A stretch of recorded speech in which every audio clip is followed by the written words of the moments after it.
आदाब आदाब आदाब, गुड मॉर्निंग, अस्सलाम वालेकुम। क्या हाल चाल हैं जी? फिट हैं, एनर्जेटिक हैं? क्या बात है आपकी जी। आपका तो बस कहता हूं मैं कोई सानी है ही नहीं, इसलिए कि जब भी कोई मसला होता है तो हर कोई आपसे रुजू करता है कि भाई अरसलान के पास चलते हैं। तो कहते नहीं, नासिर जो है ना वो सही जुगाड़ लगाता है।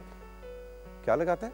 जुगाड़ लगाता है, यानी कि हर सीधे लंबे रास्ते का कोई ना कोई शॉर्टकट उसके पास होता है। और ऐसे लोगों की दोस्तों की महफिल में फैमिली में बहुत कदर होती है, बहुत कीमत होती है, उनको बहुत बुलंद निगाह से देखा जाता है, इसलिए कि भाई नासिर भाई के पास हम चले जाएंगे ना, वो इस मसले का कोई ना कोई हल ढूंढेंगे, खास तौर पे जुगाड़ के पर्सपेक्टिव में। और जुगाड़ लगाने के लिए कोई ट्रेनिंग की जरूरत नहीं है, कोई आपको बड़ी बड़ी किताबें पढ़ने की जरूरत नहीं है, ये आपके अंदर फितरतन एक कमाल है जो कुदरत ने रख रखा है और उस कमाल का आप करते हैं इस्तेमाल। लेकिन साथियों, बज़ाहिर देखा जाए तो हंसी मजाक में ये बहुत अच्छा कमाल है और ये कुदरत का बहुत अच्छा तोहफा है कि आप जुगाड़ लगाने के माहिर हैं किसी भी चीज़ में, चाहे वो कोई आपके घर के अंदर कोई छोटा सा मसला हो जाए कि जी पाइप का कोई पानी का मसला हो गया, उधर जुगाड़ लगाया, उधर से वो ट्यूब वाला पाइप लगा के उधर से जोड़ दिया, तो वो उधर से वो हमसायों का पाइप उधर से जुगाड़ लगा के निकाला तो पानी इधर से आ गया।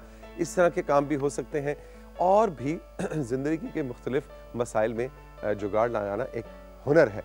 लेकिन मैं कभी कभी सोचता हूँ कि ऐसी चीज़ों कि जब हम बहुत ज़्यादा तारीफ़ करते हैं और एक शख्स को एहसास दिलाने लग जाते हैं कि तुम इस चीज़ के माहिर हो, तो कहीं ऐसा तो नहीं कि वो अपनी एक्चुअल प्रैक्टिकल लाइफ के अंदर वो तमाम काम जो सीधे रास्ते से करने हैं, हर काम के अंदर एक मुकम्मल उसका साइकिल कंप्लीट करना भी बहुत ज़रूरी होता है, तभी जाके उसका लुत्फ़ आता है, उस काम के मुकम्मल होने का मज़ा आप ले सकते हैं। तो कहीं ऐसा तो नहीं कि ये लोग फिर हर चीज़ के अंदर ही कुदरत के इस तोहफे का इस्तेमाल शुरू कर देते हैं। हम इस चीज़ का थोड़ा सा ख्याल रखना है कि जब आप जुगाड़ लगाने की आदत को अपना लेते हैं तो ऐसे में कहीं किसी दूसरे का कहीं हक ना मारा जा रहा हो, कहीं ऐसा तो नहीं कि आपने राउंड अबाउट से गाड़ी को मोड़ के लाना है इमाम आलम रोड पे, ठीक है जी, हुसैन चौक से लाहौर में आपने पूरा राउंड अबाउट लेके आना है और पता भी है कि उधर पुलिस वाला खड़ा है, लेकिन नहीं हम इधर से जुगाड़ लगाएंगे, इधर से यू टर्न जो है यहीं से ले लेंगे। अब उसमें क्या होगा? दो तीन काम हो सकते हैं। एक तो ये कि दूसरी जानिब से आने वाली गाड़ी का भी नुकसान हो सकता है, आपका चलान हो सकता है और ये जो आपका हुनर है ये कई दफ़ा महंगा भी पड़ सकता है। तो बहरहाल कीप इन माइंड कि इन टोटलिटी देखा जाए, बिगर पिक्चर देखें ना, तो ये आदत कुछ इतनी अच्छी आदत है नहीं और मैंने ज़ाती तौर पे कुछ लोगों को इसमें बहुत बड़े नुकसान खाते भी देखा है। इस हवाले से आपने ज़रूर सोचना है, क्योंकि हम कोशिश करते हैं कि सुबह सुबह आपको कोई ऐसी टिप ज़रूर दें जो आपकी एक्चुअल प्रैक्टिकल लाइफ में आपको फ़ायदा दे रही हो। आज किड्स सेक्शन में दो साथियों से आपकी मैंने मुलाकात करवानी है। केजी में पढ़ते हैं, मेरे क्लास फेलो हैं, मैं भी केजी में पढ़ता हूँ, माज उनका नाम है और मैं और माज आपसे कुछ गप्पे लगाएंगे। माज एक स्टार हैं, आप उनको टीवी एड्स में, कमर्शियल्स में देखते हैं, वो आज मेरे मेहमान होंगे। और जन्नत मेरी एक क्लास फेलो हैं और जन्नत मुझे एक प्रिंसेस की कहानी सुनाने वाली। भाई अच्छी खाला से बहुत से बच्चे इंप्रेस हो चुके हैं, इंस्पायर हो चुके हैं और वो अपनी कहानियां खुद बना के लाते हैं। तो अच्छी खाला बड़ी खुश होती हैं, वो इस वक्त बैठी टीवी पे हमारा प्रोग्राम देख रही हैं। अच्छी खाला गेट वेल सून, फ्राइडे को हमने आपकी कहानी सुननी है, लेकिन आज हमें जन्नत एक कहानी सुनाएंगी एक प्यारी सी बच्ची की जिसका नाम फातिमा था। वो एक पाकिस्तानी बच्ची थी और लेकिन नहीं, जिस ज़माने की कहानी है उस वक्त तो पाकिस्तान बना ही नहीं था। ये हम जन्नत से पूछेंगे किस ज़माने की कहानी है। सो फातिमा की कहानी हमें जन्नत सुनाएंगी और माज से हम गपशप लगाएंगे और उसके अलावा डॉक्टर नौशीन हमें ऐसे टिप्स देंगी कि जिन से हम अपनी सेहत और अपने लाइफस्टाइल को ज़्यादा हेल्दी कर सकते हैं। इनका बड़ा पॉपुलर सेगमेंट है, डॉक्टर नौशीन होंगी। एंड ऑफ कोर्स आज हमारे शो में कौन आने वाला है?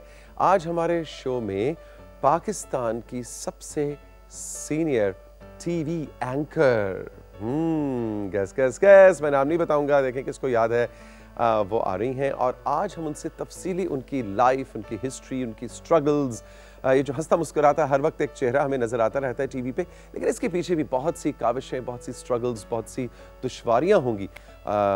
उनके बारे में बात करेंगे और उनसे पूछेंगे कि क्या उन्होंने ज़िंदगी में कभी कोई जुगाड़ लगाया या उन्होंने हर काम को उस तरीके से किया कि जिस तरीके से करना बनता था। सो ये सब है आज के ब्रेकफास्ट एट होम में आपके लिए। हम PTV news, PTV global, UK, US और पीटीवी होम के तमाम नाजरीन को कहेंगे वेलकम और लेकर चलेंगे आपको ट्रेनर काशिफ की जानिब। गुड मॉर्निंग, अस्सलाम वालेकुम। 3 दिन की काविशों के बाद ट्रेनर काशिफ ने अपने जूतों, अपनी जुराबों के साथ शर्ट मैच करके, नहीं और वो बैंड भी मैच हुआ वह साथ, बैंड में भी हल्का सा कुछ मैच है। तो कितना टाइम आपको लगता है चीजें मैच करने में? टाइम फ्रेम आपने सही बताया, 3 दिन। 3 दिन लगे।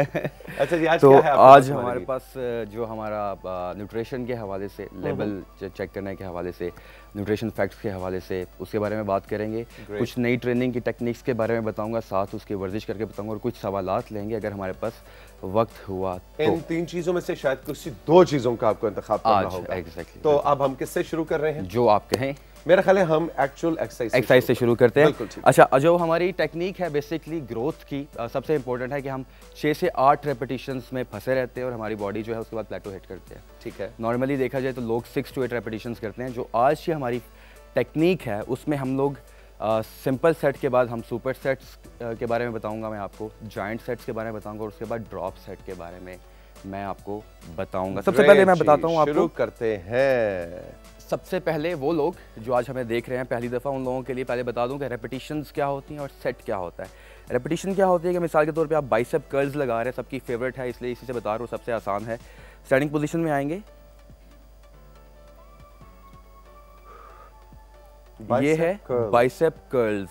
अच्छा, इसके अगर मैं 8 रेप्स लगाता हूँ, 8 मरतबा इसको यूँ करता हूँ और मैं डंबल को रख देता हूँ, इसको कहते हैं एक सेट। अब मैं रेस्ट ले रहा हूँ, यानी 8 दफा। रेप्स किस चीज का मुखफ़्फ़ है? रेपिटेशन से निकला है रेप्स, जिसको उर्दू में कसरत का मतलब है कि एक चीज को बार बार करना।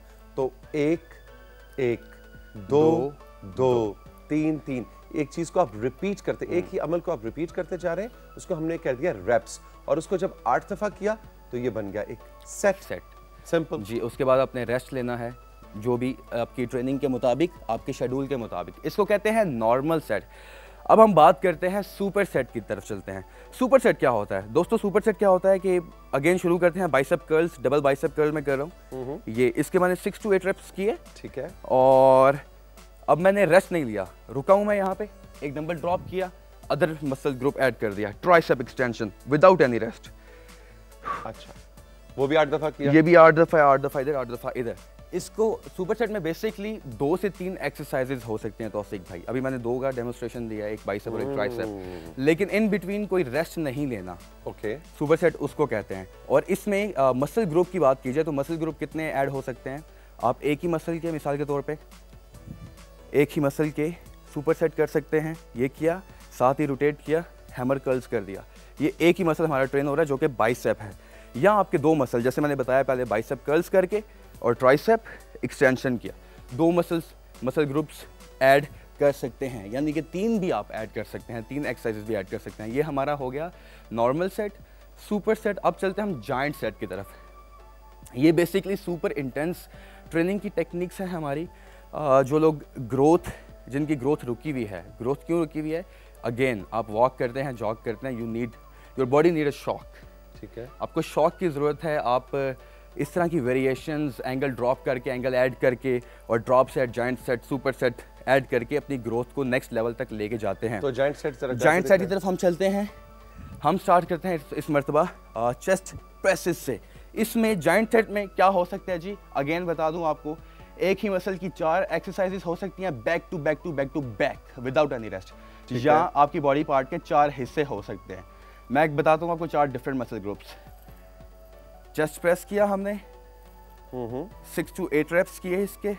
आप 15 रेप्स से भी जा सकते हैं, 10 रेप्स से भी जा सकते हैं, 12 में भी जा सकते हैं। ठीक है। अब हमने किया डंबल फ्लाइज, ये सेकंड एक्सरसाइज होगी हमारी, मेरी फेवरेट। ठीक है। और आपने ये डंबल रखा, स्विच ओवर। अब आपने किया क्लोज ग्रिप ट्राइसेप। अब इसमें हमारा फोकस क्या है?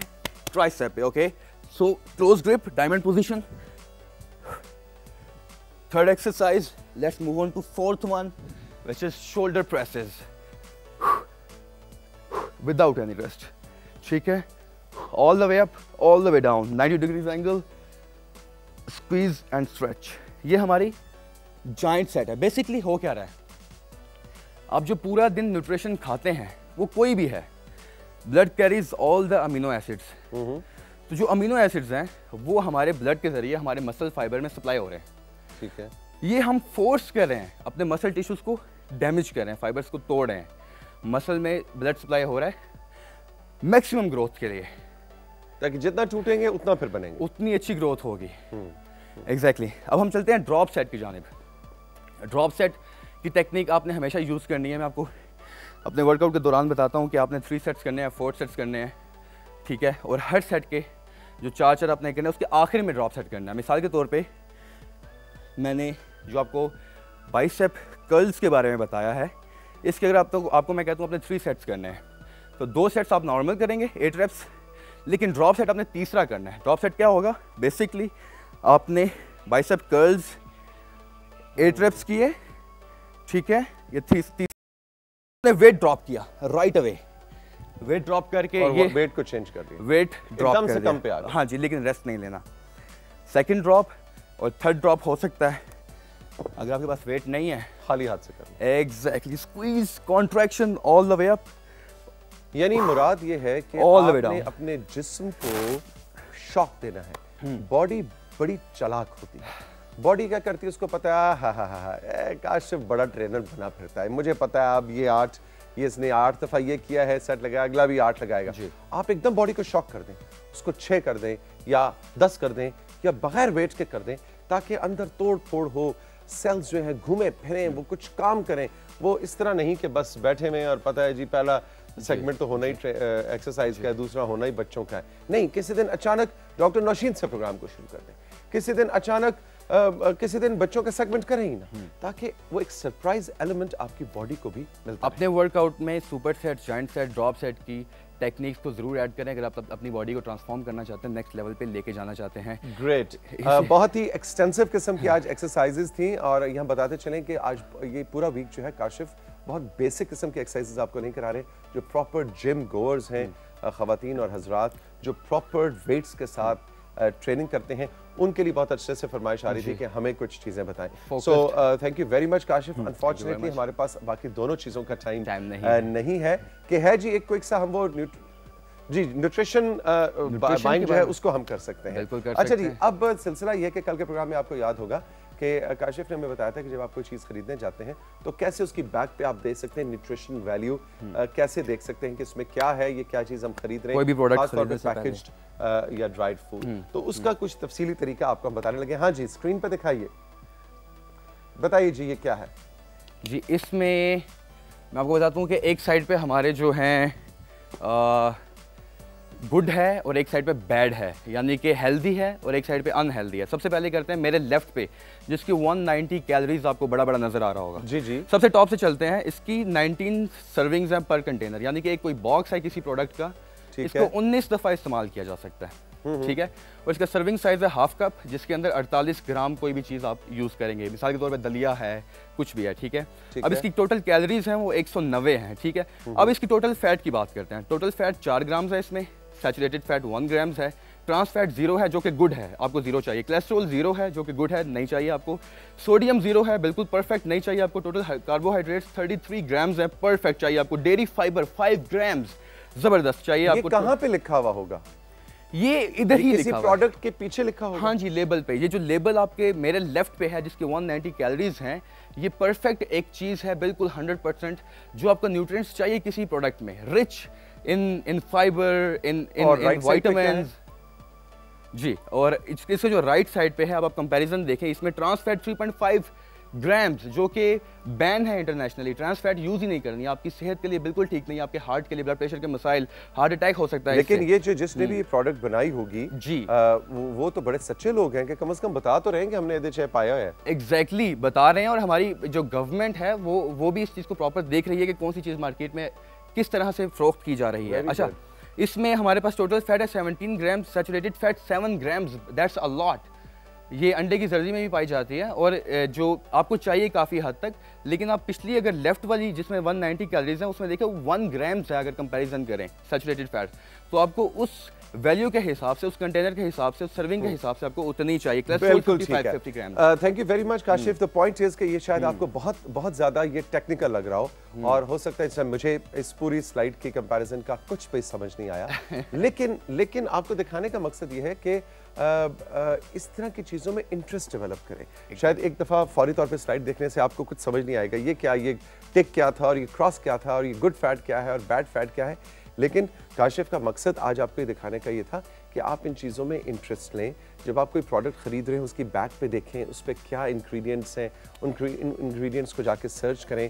अगर किसी के हवाले से कोई आपने सवाल करना है तो ब्रेकफास्ट एट होम हमारा जो फेसबुक पेज है उस पर जाके आप इनबॉक्स करें, ट्रेनर काशिफ से सवाल करें कि जी मैंने ये मिसाल के तौर पे ये मैंने दलिया में ख़रीदने गई और उसके पीछे मैंने देखा है कि ये चीज़ें हैं, तो मुझे ज़रा इसमें गाइड करें कि मेरे बच्चों के लिए ठीक है नहीं है, मेरे वालिद को शुगर है उसमें मैं ये इस तरह की इंफॉर्मेशन डॉक्टर नौशीन भी हमारे साथ मौजूद होती हैं। डॉक्टर नौशीन से आप सवाल कर सकते हैं, ट्रेनर काशिफ से सवाल करते हैं। तो पॉइंट इज़ कि इन चीज़ों में इंटरेस्ट लें।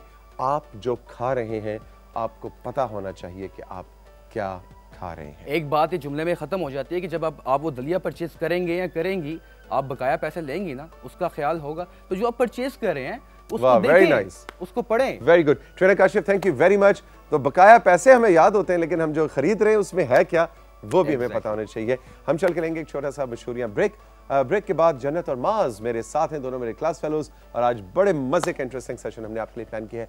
अभी मिलते हैं।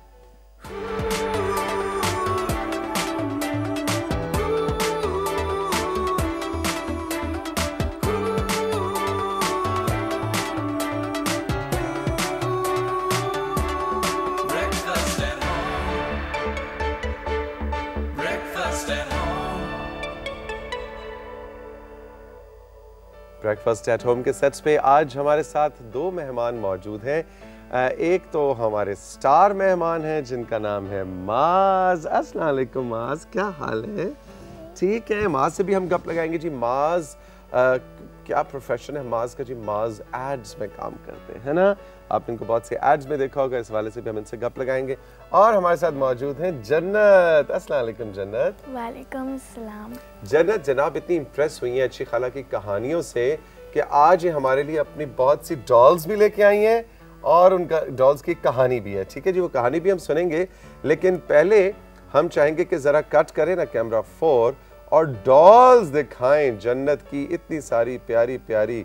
मुझे तो लग रहा है जन्नत भी इन्हीं डॉल्स में से निकल के आ गई है। ये देखो जी, ये जनाब बड़ी प्यारी प्यारी सी डॉल्स हैं, सारी आज हमारे शो में आई हैं। इनके जल्दी जल्दी नाम बताओ। एक का नाम क्या है? एक का नाम है आमना, आमना, ज़ैनब, ज़ैनब, फरवा, फरवा, शाजिया, शाजिया, फातिमा, फातिमा, और फौजिया मेरे पास बैठी हुई है। और फौजिया ये है जी, लेकिन फौजिया की कहानी भी हम आपको थोड़ी देर में सुनाएंगे। फौजिया भी है और क्वीन भी है, इनकी कहानी जन्नत लेके आई है। अच्छा, लेकिन मैं चाह रहा हूँ कि ज़रा नीचे अगर हम कट करें और इन डॉल्स का जो घर है वो भी हम दिखाएं, जो बिल्कुल ओह लवली। ये बताओ जी जन्नत जल्दी जल्दी क्या है? ये इसका किचन है और ऊपर फिर इसका एक क्लोजेट है। बिल्कुल ठीक है, उनके ऊपर उसमें कपड़े भी हैं और किचन भी है। और ये कुकिंग करती हैं खुद? क्या पकाती हैं? ये रोटी चावल रोटी चावल। अच्छा जी, अब जरा कहानी शुरू करते हैं। ये जी हमारे साथ है फौजिया, ये मेरी पास बैठी हुई है ऐसे, और ये है एक क्वीन। अच्छा जी, फौजिया और क्वीन की कहानी सुनाओ जी। ये फौजिया जो है ये एक अभी सिर्फ एक नॉर्मल लड़की है, लेकिन ये एक प्रिंसेस बनना चाहती है। अच्छा, फौजिया जो है वो प्रिंसेस बनना चाहती थी, वैसे एक आम लड़की थी, लेकिन इसका दिल करता था शहजादी बन जाए। बिल्कुल मुझे अच्छी खाला की कहानी लग रही है। अच्छा, तो ये प्रिंसेस बनना चाहती थी, लेकिन ये अभी टॉम बॉय है। अच्छा, यानी लड़कों की तरह बस खेलती है, बाहर जाके दरख्तों पे चढ़ना और खेलना और गुल्ली डंडा खेलना और बंटे खेलना, है ना? अच्छा, और तो एक दिन ये ऐसे सोच रही थी कि मैं प्रिंसेस कैसे बनूं कि क्वीन ने एक ऐलान किया कि सारी लड़कियां अपनी एक एक वीडियो बनाएंगी और वीडियो अपलोड करेंगी। अच्छा। तो फौजिया फिर ये ऐलान सुन के बहुत खुश हुई। वो घर गई, उसने वीडियो बनाई जिसमें वो कह रही थी कि मैं ऐसे टॉम बॉय हूँ और फिर मैं प्रिंसेस बनना चाहती हूँ। लेकिन तो जिसकी वीडियो क्वीन को पसंद आनी थी उसको इनाम क्या मिलना था? उसको ये इनाम मिलना था कि वो एक दिन के लिए प्रिंसेस बन जानी थी। ओह वाओ, जिसकी वीडियो पसंद आनी थी तो फिर क्वीन ने उसको एक दिन के लिए प्रिंसेस बना देना था। ये तो बहुत ही अच्छी खाला की कहानी लग रही है मुझे। फिर क्या हुआ? तो थोड़े दिनों बाद क्वीन ने उसकी वीडियो देखी। क्वीन उससे बहुत इम्प्रेस हुई। अच्छा। क्वीन कहती हैं कि अब हमारी प्रिंसेस यही होगी एक दिन के लिए, प्रिंसेस फौजिया। प्रिंसेस फौजिया होगी जी, वो एक दिन के लिए प्रिंसेस बन जाएगी। बिल्कुल ठीक है। फौजिया खुश हुई। फौजिया बहुत खुश हुई। वो घर गई उसने अपने सबसे प्यारे ड्रेस में तैयार हुई और वापस आई पैलेस में। ठीक है। उधर वो केयर टेकर से मिली। केयर टेकर ने उसको बाकी प्रिंसेसेस से मिलवाया और वो बहुत खुश हुई सबसे मिलके। लेकिन फिर एंड पे वो क्वीन से मिली। ठीक है। क्वीन ने उसको कहा कि आप अब एक प्रिंसेस बन गई हो, आप अब टॉम बॉय नहीं बन सकती, आप दरख्तों पे नहीं चढ़ सकती, बाकी लड़कियों के साथ नहीं खेल सकती और आपको अपने बहुत फैंसी ड्रेसेस में रहना पड़ेगा। ओहो, हाउ बोरिंग। ये भी कोई जिंदगी हुई कि आप दरख्तों पे नहीं चढ़ सकते, दीवारों पे नहीं चढ़ सकते और बाकी लड़कियों के साथ बाहर जाके खेल नहीं सकते, है ना? प्रिंसेस बन के बस फिर वो आपको ऐसे ऐसे चलना बस। अच्छा, फिर क्या हुआ? तो फिर भी फौजिया बहुत खुश थी क्योंकि वो प्रिंसेस बन गई थी। और फौजिया ने उनको कह दिया कि ठीक है, मैं ऐसे ही करूँगी। ठीक है। फिर एक दिन अभी गुजर रहा था और फौजिया बाकी प्रिंसेसेस के साथ खेल रही थी, उसको बहुत मज़ा आ रहा था। तो एक दिन गुजर गया, वो सोने लगी तो क्वीन ने सोचा कि क्वीन को बहुत पसंद आया इसका प्रिंसेस एक्ट एक दिन के लिए। अच्छा। तो क्वीन ने उसको फिर कहा कि अब आप अपनी हमेशा के लिए प्रिंसेस बन गई हो। रियली? Very good. तो ये तो ड्रीम कम ट्रू हो गया। फिर बस कहानी खत्म हो गई। फौजिया प्रिंसेस बन गई, पक्की सर्टिफाइड प्रिंसेस, है ना? भाई ये तो बड़ी जबरदस्त कहानी थी। लेकिन बच्चों, मैं इसमें ये ऐड करना चाहूंगा कि वो ठीक है, फौजिया प्रिंसेस बन तो गई, उसकी ड्रीम थी, लेकिन जो आम बच्चों की जिंदगी के मजे हैं ना, वो प्रिंसेस की जिंदगी के मजे नहीं है ना जी?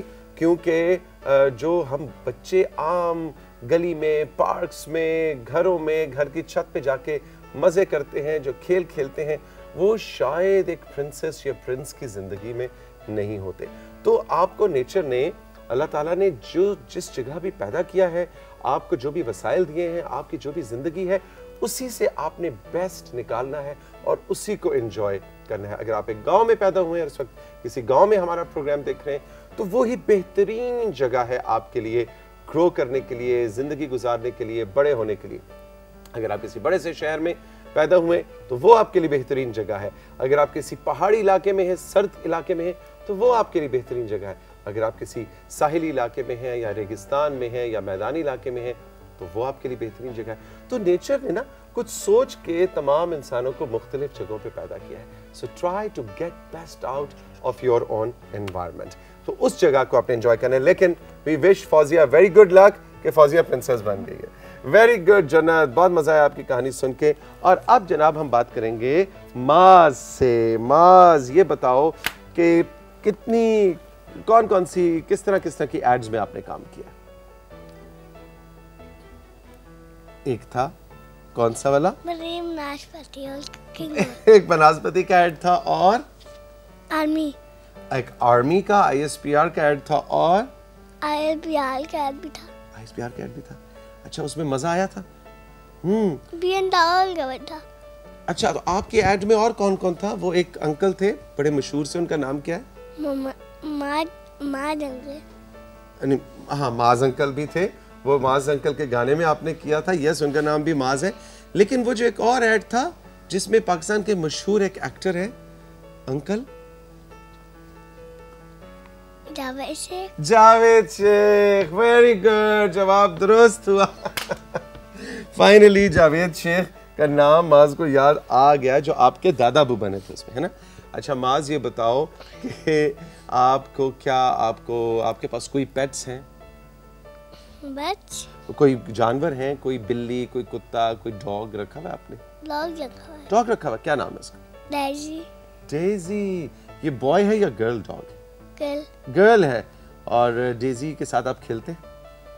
Very good, very good, very good. अच्छा, तो माज कौन सी क्लास में पढ़ते हैं? केजी। मैं भी केजी में, माज भी केजी में, है ना। Good, thank you very much माज, बहुत बहुत शुक्रिया। भाई माज जो है वो एड्स में काम करते हैं, हमने सोचा हम एक वैसे वो उस येलो सोफे पे स्टार्स को बुलाते हैं, तो हम रेड सोफे पे भी स्टार्स को बुलाएं, है ना। सो ग्रेट माज, थैंक यू वेरी मच। जना, थैंक यू वेरी मच। हम चल के लेंगे एक छोटा सा मशहूरियां ब्रेक, और ब्रेक के बाद डॉक्टर रोशीन बिल्कुल तैयार है अपने सेगमेंट के साथ। और जो मैं प्रोग्राम के आगाज में बता रहा था कि पाकिस्तान टेलीविजन की सबसे पहली anchor, TV host Kanwal Naseer साहिबा आ चुकी हैं, और आज हमने उनसे सारे उनके दिल की बातें पूछनी है, और ये पूरा जितने सालों का सफ़र है उनका टीवी के साथ, उसको हम ज़रा डायसेक्ट करेंगे। उनसे पूछेंगे उनकी क्या स्ट्रगल्स रही, उनकी क्या अचीवमेंट्स रही, ज़िंदगी में क्या खोया, क्या पाया, और इस सारे सफ़र के बाद हम सब के लिए उनके पास क्या टिप्स है to have a happy life. रहिए मेरे साथ, अभी मिलते हैं।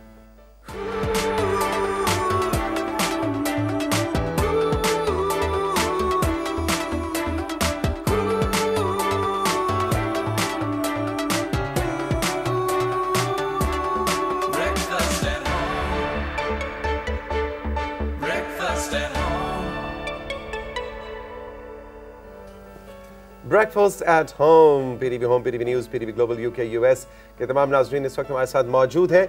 और आज हमने सेशन, आज पूरे शो की थीम ही है मुश्किल मुश्किल बातें, ऐसी बातें जो किसी को समझना है। इसका आगाज़ हमने ट्रेनर काशिफ से किया, कख हमें पता नहीं लगा उन्होंने क्या हमें ट्रेनिंग कराई है, और इसी बात को, इसी सफ़र को आगे बढ़ाएंगी डॉक्टर नौशीन। अस्सलाम वालेकुम। वालेकुम अस्सलाम।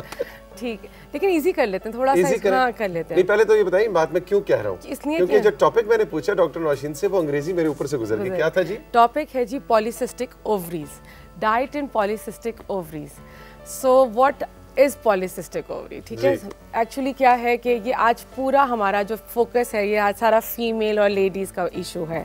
आजकल बहुत ज़्यादा देखने में आ रहा है कि आपके पास यंग बच्चियाँ 12, 13, 14 साल की बच्चियाँ आती हैं और उनका वेट 100 kgs क्रॉस कर रहा होता है। सो व्हेन आपको जो सबसे बेसिक चीज़ें होती क्या है कि आपका हार्मोनल डिसबैलेंस होता है इसमें। ठीक है।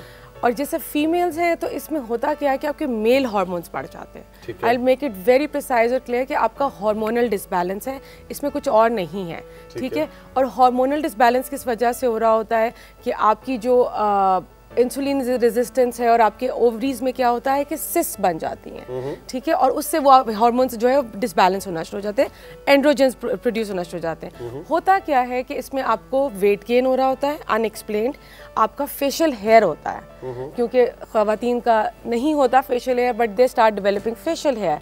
उसके बाद उनमें जो है डिप्रेशन है, एक्नी है, उसके बाद उनकी स्किन की डार्कनिंग होना शुरू हो जाती है। और क्या होता है कि इन द लॉन्गर रन आपकी इरेगुलर मंथली साइकिल्स हैं, और फिर आगे जाके आपको कंसीव करने में प्रॉब्लम होती है। अच्छा, ये आपने एक लफ्ज़ इस्तेमाल किया था कि आजकल बच्चियों में जी, तो आजकल से क्या मुराद है? इसका मतलब है हम लोगों के लाइफस्टाइल, हमारी डाइट के अंदर absolutely, absolutely. Basically the first approach, आप प्लीज़ बच्चों को किसी मेडिसिन पे ना डालें। पहली अप्रोच जो मेरी होती है वो ये होती है कि आप डाइटरी इंटरवेंशन करें। हो क्यों रहा है Tauseeq? Junk food, process food, red meat बहुत ज़्यादा इस्तेमाल, उसके अलावा आपकी सेडेंटरी लाइफस्टाइल, मतलब कि आपकी कोई फिजिकल एक्टिविटी नहीं है। बैठे में टीवी पे ड्रामे देख रहे हैं या पढ़ाई कर रहे हैं, यानी कोई एक्चुअल फिजिकल एक्टिविटी बच्चियों में नहीं है। और इससे क्या होता है, सबसे ज़्यादा आपको डिप्रेशन देखने में आता है, क्योंकि बच्चियाँ जनरली है बहुत ओवरवेट हो जाती हैं, वो बहुत अपने आप को आइसोलेट करने लगती हैं, and there extreme cases. I tell you, आजकल I am doing awareness sessions, तो हम एक स्कूल में कल गए, और मेरा जो सेशन था वो क्लास 6 से 10 तक था। तो most of the girls who came up to me and they had this issue. And they were like कि we want to visit you और ये सारा कुछ तो है। अब हम क्या टिप्स दे रहे हैं जी कि फिजिकल एक्टिविटी बच्चियों में खास तौर पे 8-9 साल की उम्र के बाद 12-13 साल की उम्र तक इसमें शुगर आपने बहुत कंट्रोल, हाँ, शुगर कम लेना है, प्रोसेस फूड कम लेना है। शुगर कम से मुराद है सारे आर्टिफिशियल जूसेस, कैंडीज, आपकी चॉकलेट्स आपने बहुत कंट्रोल्ड अमाउंट में खाना है, ठीक है। अनकंट्रोल्ड जो बच्चे खा रहे होते हैं वो बच्चियाँ एक्सप्रेस पे है वो। उसके अलावा ये कि आपने डेली फिजिकल एक्टिविटी ऐड करनी है। खाने में आप कितने चीज़ों का ख्याल रखना है। हमेशा मैं बोलती हूँ कि रिफाइंड और कॉम्प्लेक्स कार्ब्स जो मैं बोलती हूँ, सफ़ेद आटा और सफ़ेद चावल, इसमें बच्चियों के लिए सख्ती से मना है। आप उनको दें, उनको ब्राउन आटा, चक्की का आटा। लेकिन डॉक्टर नौशीन बिल्कुल ठीक है, आपकी बात हमें समझ में आ गई, लेकिन ये मुझे ऐसे लग रहा है कि ये किसी 70 बरस के 80 बरस के साहिब जिनको पता नहीं शुगर भी है, उनके लिए बच्चे की उम्र तो खाने पीने की है। मैं तो समझता हूँ बच्चों को सब कुछ खाना चाहिए, गोश्त भी खाएं, सब्जी भी खाएं, दालें भी खाएं। इसमें सब्जी दालें सब कुछ मैं दे रही हूँ। मैं सिर्फ आपसे कह रही हूँ कि बच्चों को सफ़ेद आटा और सफ़ेद चीनी ना दें। That's not difficult. आप बच्चों को चक्की का आटा दें। द मोमेंट आप उन्हें बचपन से घर में चक्की के आटे को प्रिवेल करेंगे ना, आपकी आधी बीमारियां खत्म हो जाएंगी। क्योंकि कहते हैं ना prevention is better than cure, तो हम क्यों मेडिसिन पे आगे जाएं। आपको पता है इन द लॉन्गर रन अगर पीसीओएस कंट्रोल ना हो तो डायबिटीज और हार्ट डिजीजेस की तरफ यंग एज में लेके जाता है आपको। तो we have to be bit careful. आप पालक खाएं, आप सब्जियां सारी खा सकते हैं, आप मछली खाएं, मछली है, आप मुर्गी खा सकते हैं, आप ऑलिव ऑयल थोड़ा सा यूज़ कराएं बच्चों में, और उनकी फिजिकल एक्टिविटी आप कराएं तो ये चीज़ें पहले कंट्रोल हो जाएंगी। अदरवाइज फिर इन द लॉन्गर रन आपको डायबिटिक मेडिसिन पे ले जाना पड़ता है जिसमें ग्लूकोफेज और ये सारी चीज़ें आ जाती हैं। ये जो स्क्रीन है ना, जिस स्क्रीन पे इस वक्त मैं और नौशीन नजर आ रहे हैं आपको, ये स्क्रीन बड़ी खराब चीज है। इसने जितना इंसान के साथ फिजिकल फिटनेस में नुकसान दिया है ना, बंद करो जी टीवी, बंद करो ते जाओ बाहर। तो फिर हमें लोग कैसे देखेंगे, हमारा मैसेज कैसे जाएगा? नहीं, थोड़ी देर जरा हमारा शो देख ले फिर उसके बाद बंद कर दे। नहीं, but on a serious note, TV screen के आवर्स जरा काउंट करके रखें। टीवी कुछ ऐसा वक्त भी होना चाहिए घर में कि टीवी ना चल रहा हो। मैंने ऐसे घर देखे हैं कि तकरीबन 24 घंटे स्क्रीन चल रही है, कोई आ रहा है, जा रहा है, देख रहा है, नहीं देख रहा, टीवी चल रहा है। मेरा ख्याल है इस चीज को, उसमें क्या होता है कि बच्चा कुछ और करने को नहीं, ऐसी टीवी के आगे बैठे, कोई चीज पसंद आई, फिर पता लगा 2-2 ढाई घंटे आप स्क्रीन देख रहे हैं। स्मार्टफोन का यूजेज पे अक्सर हम बात करते हैं सदफ के साथ भी कि स्मार्टफोन की स्क्रीन, ये जो स्क्रीन जहां आपको नजर आए ना, कोशिश करें इससे थोड़ा सा बच्चों को दूर रखें। कुछ फिजिकल एक्टिविटी होना बहुत ज़रूरी है, बिल्कुल ज़रूरी है। आप फिजिकल एक्टिविटी करें, थोड़ा सा बच्चों, आपने जैसे कहा कि बुजुर्गों की डाइट नहीं है, बस आपने हेल्दी चॉइसेस बनानी है कि क्या खा सकते हैं, क्या नहीं खा सकते हैं। सज़ा नहीं दे रही, लेकिन ये है कि आगे जाके आपको हेल्प करेगा और आपके लिए आसानियाँ रहेंगी। Great doctor Nausheen, thank you very much, बहुत बहुत शुक्रिया। आज टीनेज बच्चियों के अंदर जो हार्मोनल डिसबैलेंस की वजूहात हैं और उनको हम डाइट से और अपनी लाइफस्टाइल से कैसे बेहतर कर सकते हैं, इस हवाले से डॉक्टर नौशीन ने बड़ी अच्छी टिप्स दी। मौजू के एतबार से तो बड़ा मुश्किल सा मुझे लग रहा था, मेरा ख्याल था कि आशिफ की तरह ये भी मुझे कोई बात समझ में नहीं आएगी, लेकिन ये आई है बस। Thank you. ऑलराइट जी, चल के लेंगे एक छोटा सा मशहूरियां ब्रेक। कमल नसीर साहिबा आ चुकी हैं, पहुंच चुकी हैं, मुस्कुरा रही हैं, हमारे येलो सोफे में बैठी हुई। अभी उनसे गपशप का सिलसिला शुरू करेंगे, रही मेरे साथ।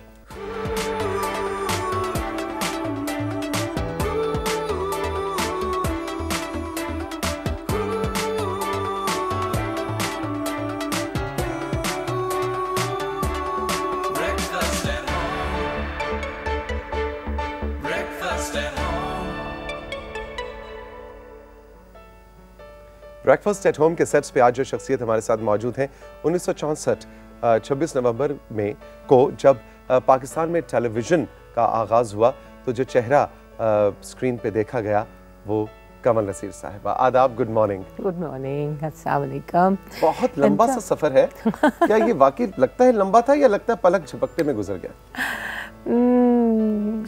खासा लंबा है, लेकिन सचमुच पलक झपकते में। अब मैं जब देखती हूँ अपनी उम्र और फिर मैं देखती हूँ आप सबको, बच्चे जो थे, अब आप लोग इतने एंकर्स हैं बड़े बड़े, तो फिर मुझे लगता है कि बहुत मुद्दत हो गई।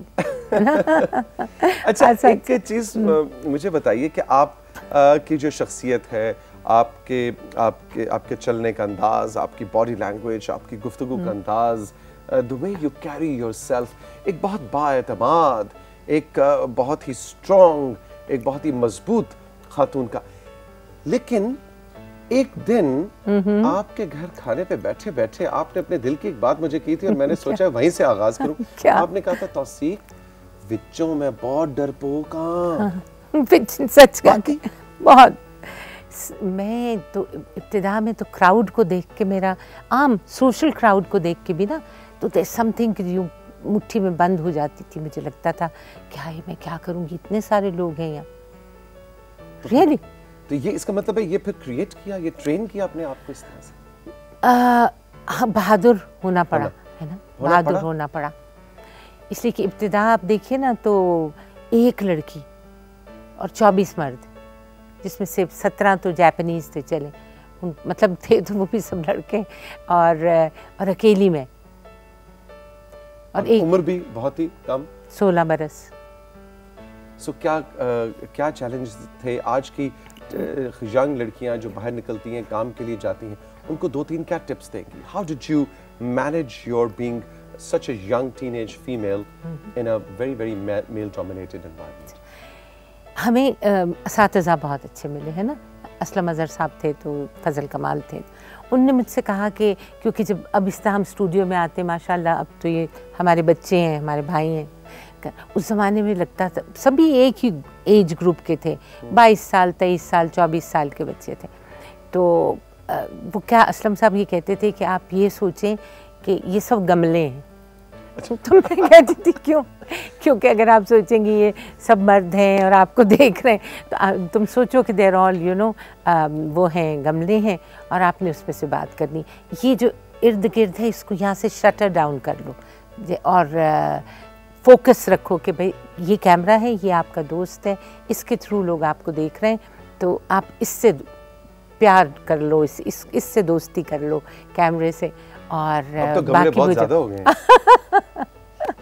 हाँ, तो सीरियसली एक गमला इधर बैठा हुआ है, कुछ गमले कंट्रोल रूम में बैठे हुए, कुछ गमले इधर हैं। नहीं, सोचो लियाकत बाग में जाके एक शो करना, उसमें 15, 20, 25 हज़ार लोग हैं, और आपको स्टेज पे कहा कि जी जाके कहें जो भी रेलेवेंट है उस मौके के हिसाब से, तो वो जो इतने हैं, इतने गमले, तो उनसे पूरा गार्डन हो गया ना। अच्छा, आपने बचपन में आपका ताल्लुक एक बहुत ही तालीम याफ्ता घराने से है, लेकिन उसको हम एक गरीब मुतवसत घराना कह सकते हैं। कह सकते हैं, था ऑनेस्ट टू गॉड। मतलब हमारे घर में एक तो पाकिस्तान नया बना था, आई थिंक बिजली नहीं आई होगी या क्या, हमारे घर में यूं वाली लालटेन थी, है ना, वो फायर प्लेस पे रखी होती, यूँ उसमें विक रोज़ उसकी सुबह काटना पड़ती है, उसमें नीचे मिट्टी के तेल में आपको शीशे में नज़र आता है। लाहौर की बात हो रही है। Lahore, I was born brought up in Lahore, तो वो नज़र आना और उसमें ही पढ़ना, उसी में रहना, और वालदा ने पूरी रात पंखी झलना कि भाई मच्छर ना काटें, हाथ थक भी जाता था, गिर भी जाता गुर्बत था। को आप कैसे डिफाइन करेंगे? गुर्बत से मुराद के लेकिन एक फीलिंग हैव नॉट्स की नहीं थी, क्योंकि it covered up with discipline, और दूसरे कल्चरली इतनी रिचनेस, और इन्वायरमेंट इतनी अमीर, जहाँ रेडियो पाकिस्तान का एक माहौल इस कदर, मैं समझती हूँ उससे ज़्यादा अमीर माहौल ही कोई नहीं था। अमीर इन द सेंस अल्फाज के हिसाब से, अदब के हिसाब से, शायरी के हिसाब से, मूसीकी के हिसाब से, बोलने वालों के जो इर्द गिर्द लोग थे वो इतने कीमती थे कि वो जो हमारी गुर्बत थी ना, वो उसमें समो गई। क्या बात, कितनी अच्छी बात की आप, वाह। तो हमने सोचा ही नहीं कि भाई हम तो गरीब हैं। क्या अच्छा, मोहनी हमीद एक उस वक्त का एक मेरा ख्याल है बहुत बड़ा स्टार, बहुत बड़ा नाम, जो आपकी वालिदा, और जैसे आपने कहा इतने कीमती लोग जी, जिनके साए तले आप, मुश्किल नहीं हो जाता कि इतने बड़े बड़े नामों, इतने बड़े बड़े दरख्तों के नीचे अगर एक पौधा इसमें हमारी खुशकिस्मत, मेरी खुशकिस्मती ख़ास तौर पे ये थी कि क्योंकि मैं अम्मी की बेटी थी, मोहिनी की बेटी थी, तो ये सब लोग मुझे बेटी, कोई मेरा मामू, सब डॉक्टर साहब सफदर मीर साहब मामू हैं, तो ए हमीद साहब चचा हैं, और फिरोज़ निज़ामी साहब अंकल हैं।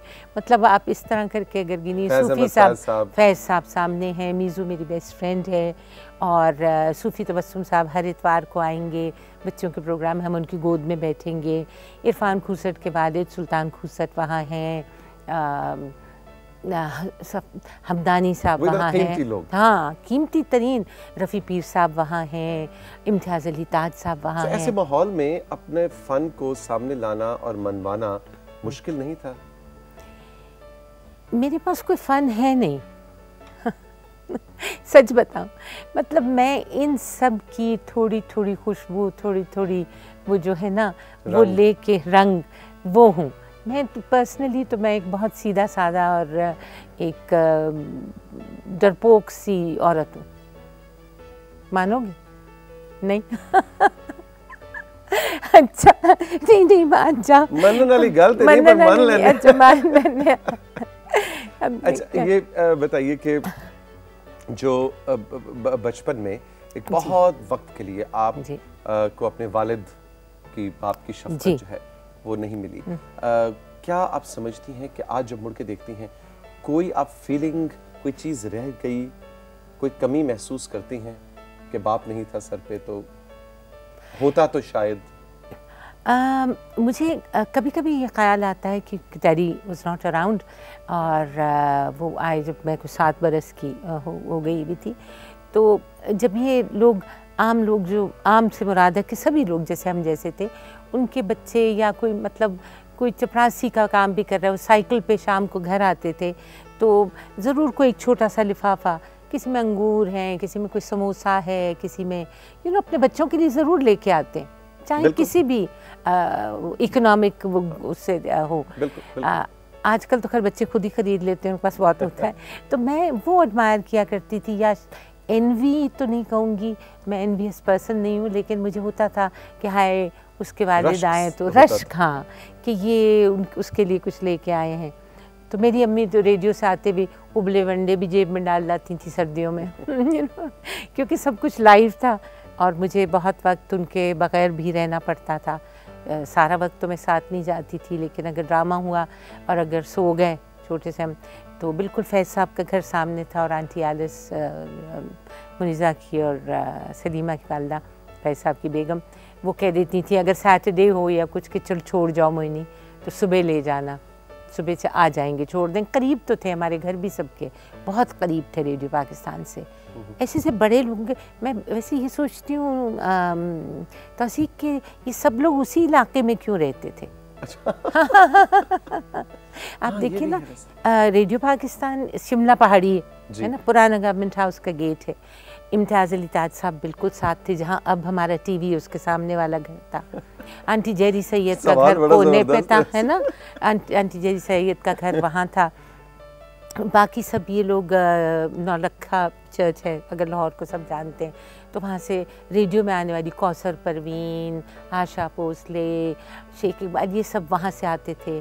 शौकत अली वगैरह, आई थिंक शायद लाहौर था भी छोटा था ना, छोटा था इसलिए। तो ये सब लोग, इस आबिद अली आबिद साहब, शबनम शकील के वालिद, वो भी, शबनम आपा भी हम देखते थे, यास्मीन आपा, ये सब साइकिल्स पे आती थी, बाइसिकल्स पे। नईम ताहिर वो क्राउन सिनेमा के पास है।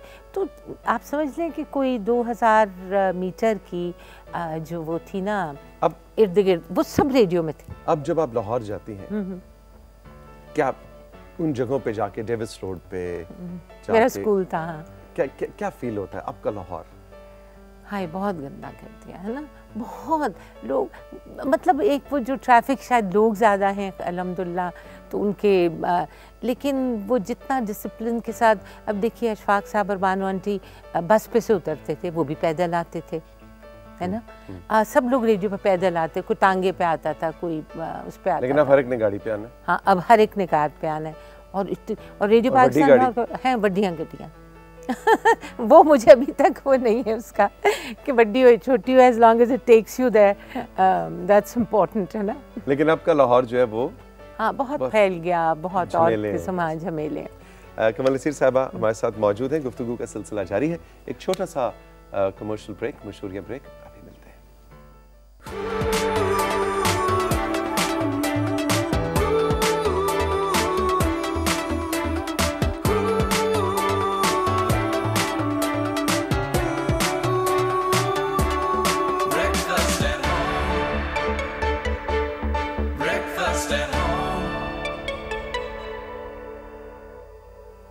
कमल नसीर साहिबा आज हमारे साथ मौजूद हैं, पाकिस्तान टेलीविज़न बल्कि पाकिस्तान में टेलीविज़न का पहला चेहरा, और बहुत सी यादें, बहुत ट्रैवल किया आपने दुनिया भर में, बहुत लोगों के साथ काम किया। मेरा ख्याल है पीटीवी का कोई दौर ऐसा नहीं कि आपने कोई काम, कोई प्रोग्राम ना किया कभी ना, नहीं, हर दौर में किया। बीच में ब्रेक्स आ जाती थी क्योंकि फ़ौज में थे तो पोस्टिंग हो जाती थी, लेकिन हमेशा वापस आके एक ना एक प्रोग्राम, वो तो दिल में से वो धड़क निकलती नहीं ना अब अच्छा, तक। शादी आपकी बहुत कम उम्र में हुई? जी। पसंद की? नहीं, टोटली अरेंज्ड, बिल्कुल ही अरेंज्ड। नहीं, ये जो थी इसमें बहुत कुछ समझ आया।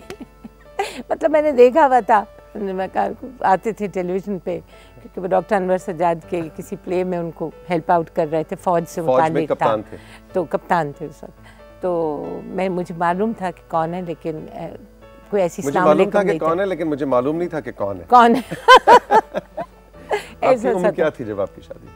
जी 18 बरस। 18 साल। जी। आप क्या समझती हैं, 18 बरस ठीक उम्र है शादी की, या थोड़ा सा और मैच्योर होना चाहिए लड़कियों को? फायदे, प्लस एंड माइनस हैं दोनों बातों के। एक तो आप अडेप्ट कर लेते हैं, आप जब छोटी उम्र के होते हैं और आप सीख लेते हैं ना। कप्तान साहब ने जैसे कहा बस वैसे हमने कहा कि जी ऐसे ही छावनियाँ और लोनली जगहें, लाहौर से गए हुए एक बच्चा जिसने कभी गया ही नहीं लाहौर से बाहर, और फिर नौशहरा, और उस ज़माने में 54 ईयर्स अगो ऐसे खौफनाक दरख्त, शाम को 4 बजे गीदड़ बोल रहे हैं और सुबह 6 बजे घुघियाँ बोल रही हैं। तो हमने लाहौर में रह के कहाँ सुना, उसको जू में देखा था हमने, इस तरह देखा, सोचा नहीं कर लिया आपने। तो ये अडैप्ट हुए था।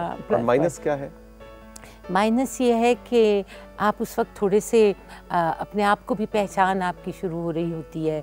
आप कहते हैं कि नहीं, ये यूं होना चाहिए, या मैं ये भी कर सकता था, अब मैं, बच्चे हैं, ये रो रहे हैं, समझ में नहीं आ रहा है, वो ज़रा माइनस पॉइंट्स है कि it's difficult to bring up children at that age. कोई चीज़ आपको चेंज करनी हो, आप क्या अब मुड़ के देखती हैं तो पूरी लाइफ के अंदर क्या ऐसी चीज़ है जो आप कहती हैं मैंने इसको मैं तब्दील करना चाहूँगी, ये ऐसा नहीं करना चाहिए था मुझे? ये जो हमारे पास नहीं होता, हमारी अपनी जो चीज़ें हमें लॉन्ग कर रहे होते हैं, हमने ज़िंदगी बचपन में नहीं मिली, हम अपने बच्चों को उनसे ज़्यादा देना चाहते हैं, और उसके लिए हम इस कदर काम भी शायद ज़्यादा करते हैं और अपने आप को इतना गिव अप करते हैं, और वो बच्चे बाद में अप्रिशिएट नहीं करते हैं उस बात को कि आपने अपना आप कितना गिव अप किया होगा। बकाया एक लफ्ज़ इस्तेमाल किया करते थे, curse of plenty. We give the children just too much, जबकि उनको प्रूव करके और डिज़र्व करके वो चीज़ें देना चाहिए।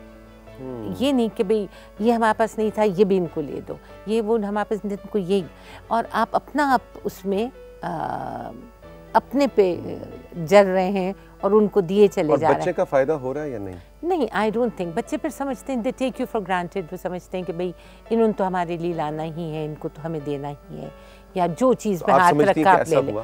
हाँ, ऐसा हुआ, और वो गलत बात है। मैं अब इस उम्र में आपको बता सकती हूँ, अब तो मैं ग्रैंड चिल्ड्रन वाली हूँ माशाल्लाह, और लेकिन उनके लिए प्यार तो करना है आपको, हर चीज़ उनके लिए अच्छी लगेगी, आप लाएंगे, आप करेंगे, लेकिन वो बच्चे उस स्टेज में नहीं है कि वो अप्रिशिएट कर सकें। We giving them over. हमारे पास कम था, अगर कोई प्रिटी डॉल या कुछ थी तो अम्मी खुद बना देती थी गुड़िया, है ना, नहीं अफोर्ड कर सकती थी खरीदना। लेकिन अब आपके बच्चे हुए तो आपने कहा नहीं, मैं महंगी से महंगी, हाँ, महंगी से महंगी। मैं मुनीज़ा हाशमी को हमेशा कहती हूँ, मैं कहती हूँ मीज़ू तुम्हारे पास एक बहुत प्रिटी ब्राउन, उसको याद भी नहीं, इसलिए क्या वो बाहर भी जाती थी आंटी और लेके भी आती थी, तो मुझे उसकी वो डॉल बहुत पसंद थी। मैंने उसको कहा वो बहुत अच्छी तरी ब्राउन डॉल थी, वो कहती मुझे तो याद ही नहीं भाई कौन सी वाली थी, है ना, लेकिन मुझे याद है बिकॉज मैं उसमें वो सॉफ्ट टॉयज़ होती थी। अब आपने देखा टॉयज़ जो हैं वो ये मॉडर्न टॉयज़, मुझे अभी भी स्टफ़ टॉयज़ अच्छे लगते हैं, इनोसेंट शक्लों वाले, हाँ, और सॉफ्ट बेबीज़ होते थे टॉयज़ में ना। अब ज़रा शार्प हैं ये बाबीज़ और ये वो ग्रोन अप हैं टॉयज़, है ना, टॉयज़ भी बड़े हो गए, टॉयज़ बड़े हो गए, मॉडर्न हो गए हैं। सो ये है, दैट्स अ डिफरेंस।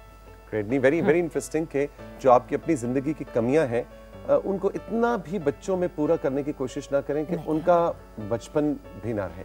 जी हाँ, बिल्कुल।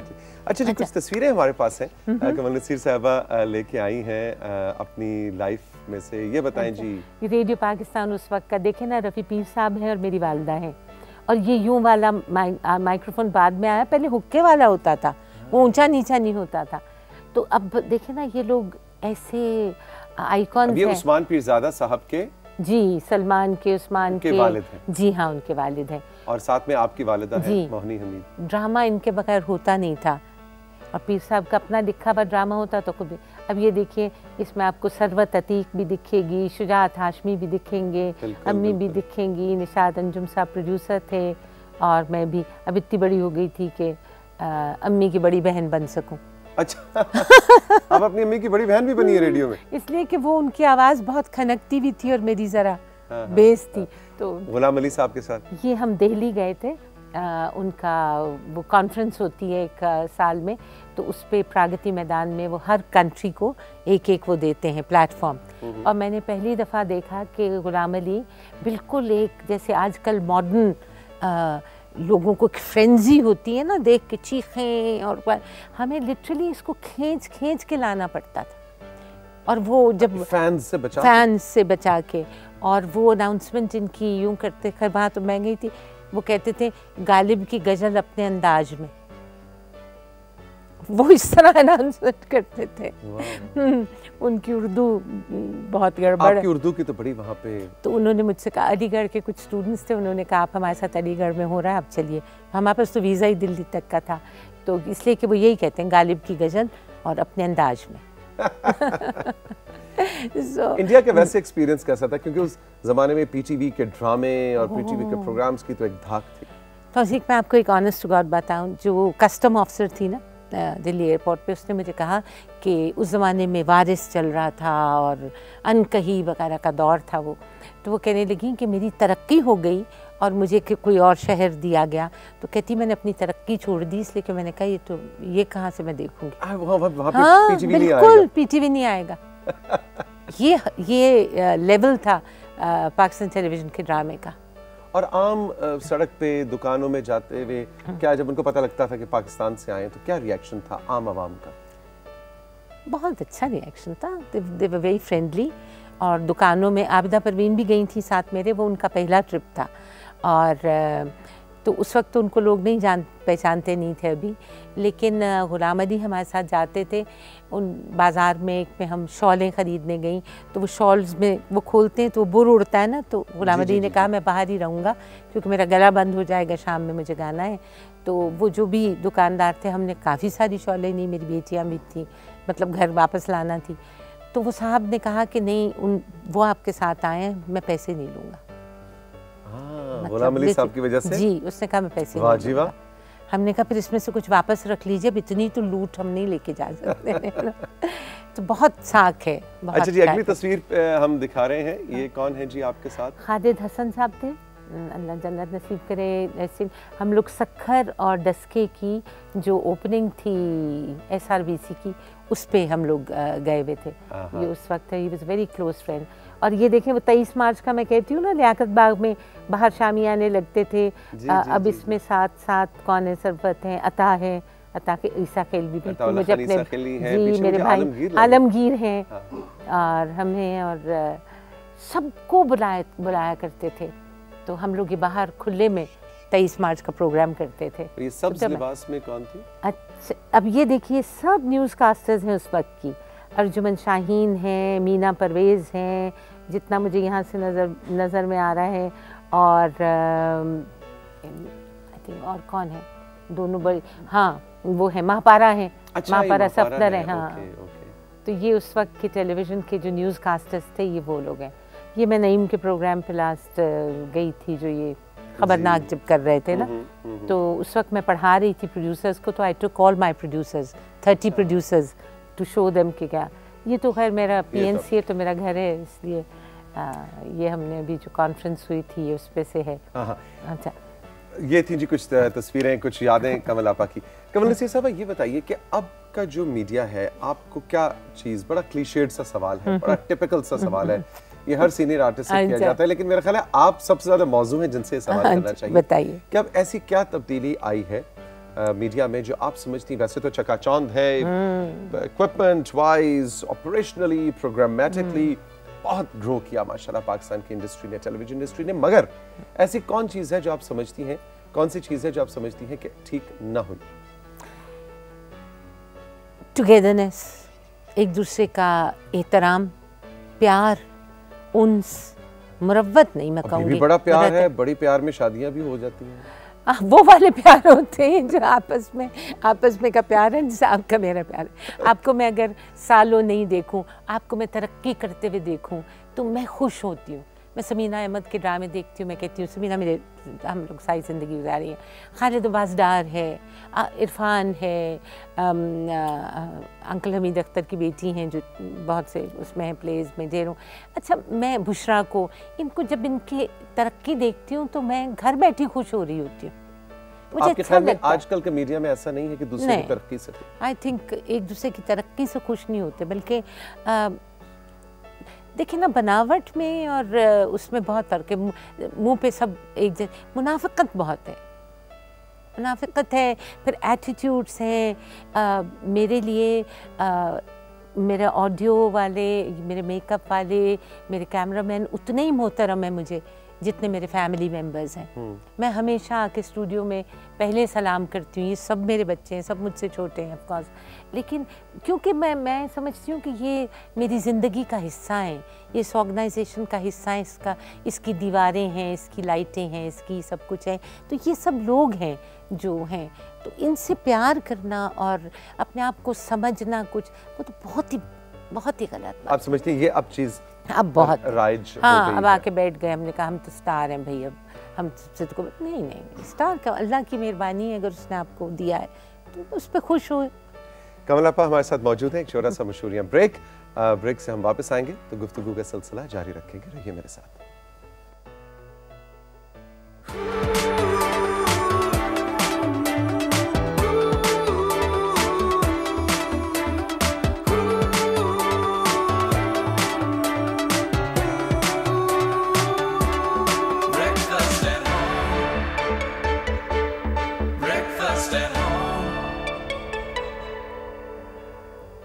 एक बार फिर हम खुशामदीद कहेंगे आपको। कमल नसीर साहिबा हमारे साथ मौजूद है और शख्सियत ऐसी कि जिनसे एक नहीं, दो नहीं, 10 बातें भी कर लो तो कम लगती हैं। आप रो बहुत जल्दी पड़ता है। जब पहली फिल्म देखी थी सहेली, तो दुपट्टे गीले हो गए, रो के हीरोइन। अच्छा, मैं तुम्हें बात बताऊं तो ऐसे आप यकीन करें कि ये आजकल ड्रामे चल रहे हैं, मैं भी देखती हूँ बहुत। मतलब अगर कोई किसी से बुराई कर रहा होता है, या अच्छा अजीब काम है कि जो बुरा ख़राब काम कर रहा होता है उसकी बात कोई ओवर हेयर नहीं करता, और जो कोई अच्छी बात कोई कर रहा होता है वो ज़रूर कोई ईव्स ड्रॉप कर रहा होता है। ये पता नहीं क्यों, उसकी नहीं। अच्छा, तो मैं बंद कर देती हूँ, मैं चेंज कर लेती हूँ। मुझे बहुत बुरा लगता है कि कोई किसी को दुख पहुँचा रहा है, कितनी बुरी बात है ना। आधा ड्रामा में छोड़ देती हूँ, देखा नहीं जाता। नहीं, आई कांट बेयर इट। देखिए मेरी बहुत शॉर्ट है। मेरा नहीं ख्याल, नहीं, बहुत कम। मेरे बच्चे कहेंगे नहीं, बिल्कुल गलत कह रही हैं। बिल्कुल गलत कह रही हैं, बहुत गुस्सा करती हैं।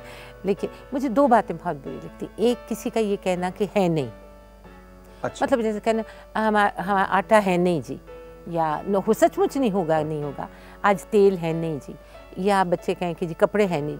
ये है नहीं मुझे नहीं, मैं कहती हूँ कह दें ये लाने वाला है।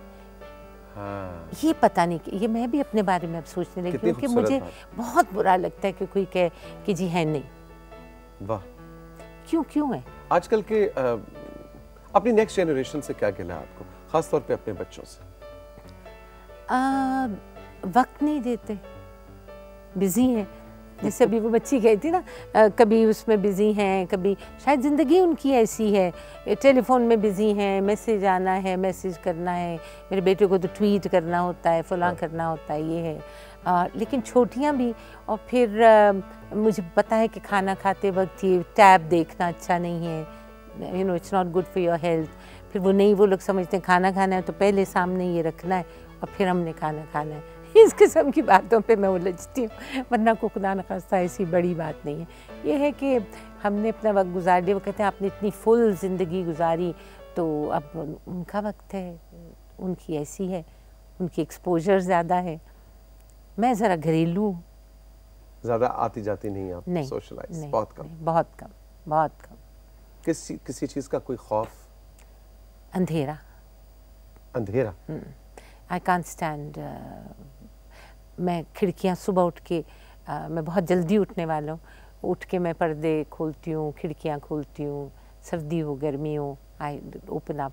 मुझे लाइट अच्छी लगती है, मुझे कलर्स अच्छे लगते हैं। खुद तो मैं खैर नहीं इतने कलर्स पहनती, लेकिन मुझे रोशनी अच्छी लगती है, मुझे अंधेरा बहुत बुरा लगता है। लेकिन क्यों? मैं सोच रहा हूँ अंधेरे से क्या? शायद बचपन में बिजली नहीं थी और लालटेन थी, तो लालटेन तो नहीं थी, बड़ी प्रिटी वो थी, लेकिन I think I don't like the dark. मुझे खौफ आता है। और किसी चीज़ का कोई मतलब जनरली होता है ना, बुढ़ापे में आप कहते हैं हुण जी साडा ते वक्त हुण अच्छा नहीं, जवाब देके ने आपके अंदर मैंने देखा कि ये नहीं। मैं अभी भी पकाती हूँ, हर सैटरडे संडे को खाना मैं पकाती हूँ, और मैं किसी को बुरा नहीं समझती, मुझे कोई इंसान बुरा नहीं लगता, मैं किसी का बुरा चाहती नहीं। कैसे मुमकिन है कमल आप कि आपको कोई बुरा ही नहीं लगता? चाहती, मैं क्या करूँ? इम्पॉसिबल। मैं इतना I get taken for a ride, you know, और पर नहीं, आई डोंट डिसलाइक पीपल।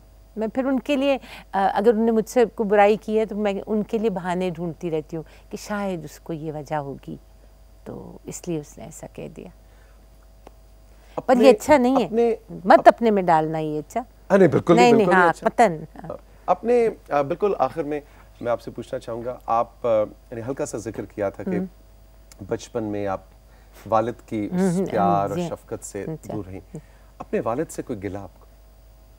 नहीं, उन्होंने मुझे बहुत प्यार किया। उन्होंने मुझे, मैं अपनी अम्मी से बहुत डरती थी। मेरी अम्मी बड़ी, जितनी सॉफ्ट वो बोलती थी और लोग कहते हैं हाय आवाज़ ऐसी, उतनी घर पे वो स्ट्रिक्ट थी बहुत ज़्यादा।